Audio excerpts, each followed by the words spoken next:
Hey there. This is indoor golf practice. If you're going to do it indoors, you want to use these. So, in 2011, I stopped smoking, and while I was sitting there on the couch, I think it's World Golf or whatever, clicking my thumbs, I thought, you used to get up at 5 o'clock in the morning to go caddy. Why don't you learn to play golf again? And I did. And I'll take you into my golf room that I set up. Now, I've been injured for 2 years and I haven't been able to play, but whatever happened to me is starting to fade away. I'm not 100%, but I can play again. Anyway, I have a nice little alleyway set up here. Can't hurt anything with this. There's many styles of chipping. For this one, I put the ball towards the back foot, a little bit open face here, my weight leaning forward. I go straight up and back so I don't pull the club around this way. Straight up and back. There you go. That was straight in. You want to hit the ball, you don't want to hit in front of the ball. That's called hitting it fat, and you don't want to hit it with the bounce here because you'll scull it and the ball will go a mile. So you basically lean forward, straight back. There you go. That's up and over. So that's a chipping.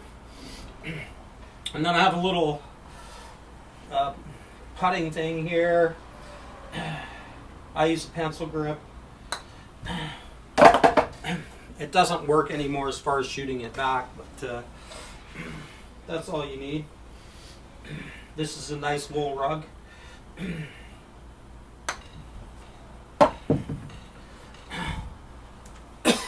Birdie! Okay, so I'm going to take you into my golf room now.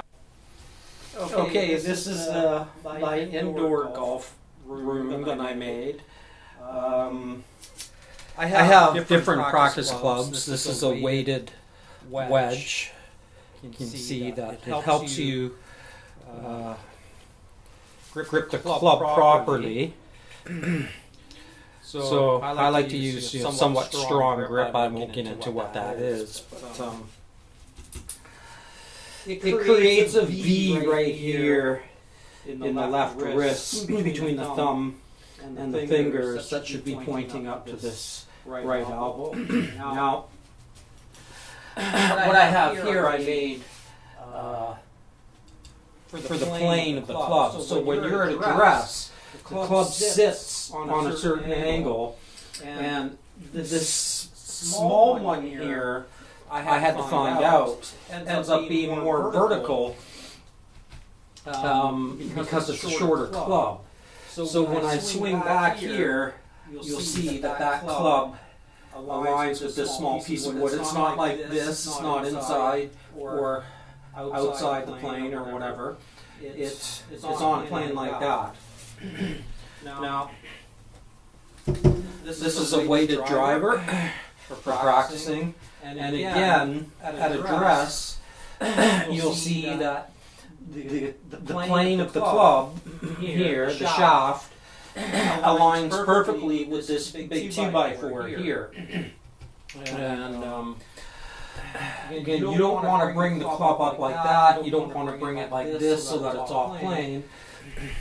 You want to bring it like that. So I can swing in here, obviously I can't because of the camera. So what I use this weighted club for is mainly just to swing back and forth like this. Just to get into a groove.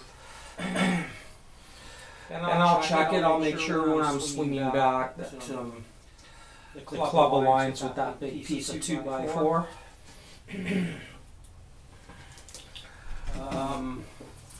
What I have down here is for that chip that I was doing in the first part of the video, where not only do I align the shaft with the small piece of wood, this piece of wood here forces me to take the club straight back and high rather than this way. So when you're chipping, you want to get that downward motion onto the ball. And then the third practice club I have is the Medicus, and it breaks. Generally, I just use this one to practice a nice even flow. So if you swing it too fast, it breaks. And so I'll just take it up like that, and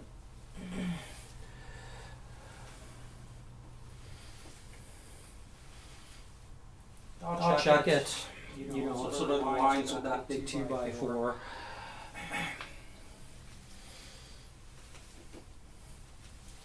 So yeah, that's it.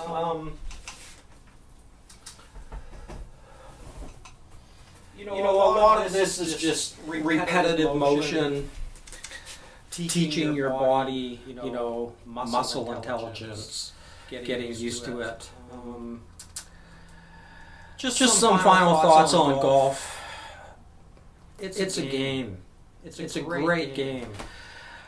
What's happened under neoliberal capitalism in late modernity is it's become a tool of propaganda for the elites. Now, it's always been an elite game, and I have nothing against elitism. I was thrilled for Tiger when he won recently.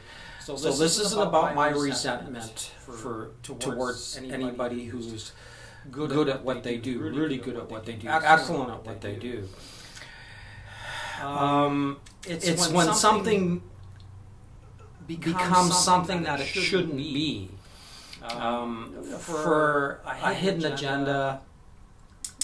And it wasn't that long ago when the sports and entertainment people made a reasonable amount of money in the 60s, you know. But now the amount of money being made is obscene, and it's not random. It's not just some natural organic thing that happened. It was made to be like that because they're sort of like the front line of the top of the pyramid, and the sports and entertainment complex is there to manufacture consent for this system. Now there's millions and millions of people like me who just labored throughout their life, and most likely I'm going to have to live on the streets after laboring most of my life. And you compare that to people who are going to live in opulence from playing a game, and this is not going to end well. Someone needs to address this issue and do it in a way that deals with reality fairly and not manipulatively.